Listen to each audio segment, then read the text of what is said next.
Quiksilver Pro France, and then there were 4. Semifinal number 1 in the water, Jeremy Flores versus Jack Freestone.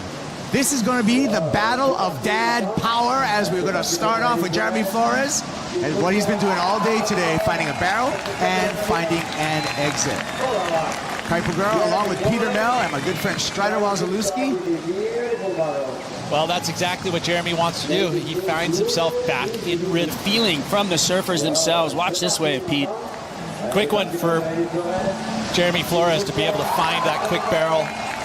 Not going to be a huge number, but a good rhythm booster. Crowd loves it. The crowd. Slow-mo look, Strider. Well, just the feeling is alive, you know, and to identify that first wave, get under the hook, get totally barreled. I mean, it was a quick one, but that's what La Gravière is. It's a very intense, quick ride that you need to execute, and he did. There we go. Loading up. Freestone. Alley-oop. Slams it to the roof, but goes incomplete. I like the intent from Jack Freestone. Take it to the air. Think about points of difference, right? How are you going to beat your competitor? What can you do you feel like you can do better? That's exactly what Jack Freestone can do. He can go above the lip. The offshores are done. It's all glassy now. The ramp is there. The power's there. So he can go extra high if you want. And what I was alluding to was the fact that there is a defined peak out there. You can see it. It's just to the side of each of these big out-the-back peaks. Jack up and out on a frothy one on the inside. But, you know, it's a combination of things. It's, you know, you can see the 2 sandbars out the back. There's a channel in the middle, and like Pete said, the water's being able to, the swells are marching through that channel. Wanted to surf this inside shore break the whole entire time. He's like, finally, I've got a heat on the inside. Take a look. Flores, pig dog in here. Nice left-hand barrel. Oh! And Jeremy Flores continues.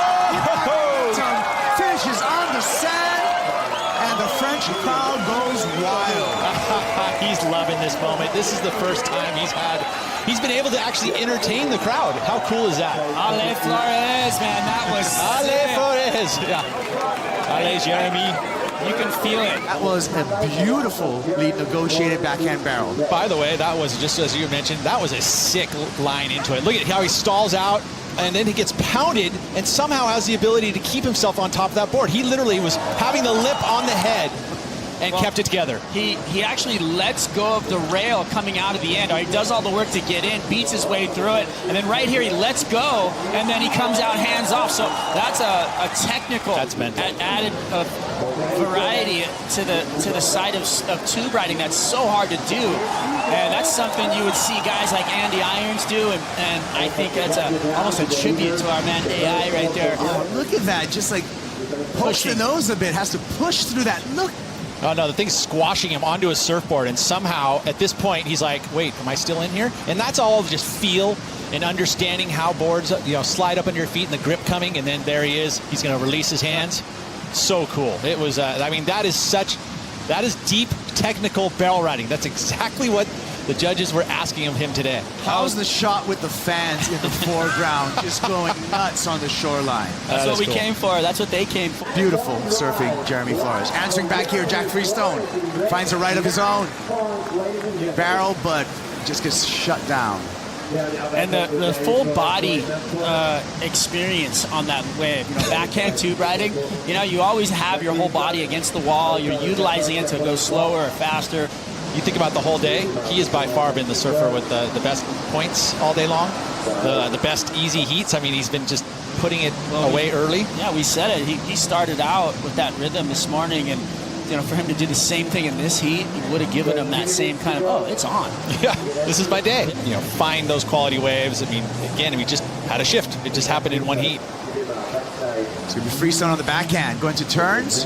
Nice sweeping backhand re-entry. Probably looking for a finish here. Maybe an air section, and just drops off in the shore dump. That's going to be his best number so far, and try to claw out of this 2-wave combination that he's currently in. There's some adjustment period. That's why it took so long to see Jeremy's score of that 9.0 come out, because you think about the shore break, it's a whole different style of wave. I like what the judges did because they understand how difficult that was. This is the Quiksilver Pro France on Fox Sports semifinal number 1 out in the water. We're halfway through that semifinal, 14 minutes and 30 seconds. And Jeremy Flores right here putting on a commanding performance. J-Flow, Jezza is on fire. Living up to his nickname, the J-Flow. He is in, everything is flowing his way. Incredible, really. I mean, he's making it look easy. He's already gotten this is his third solid score on the board. He's dominating the lineup. He's everywhere he goes. He's on the right wave.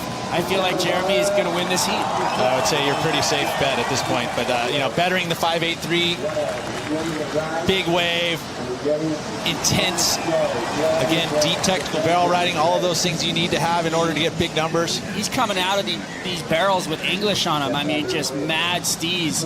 And that's what we like to see, somebody with some swagger.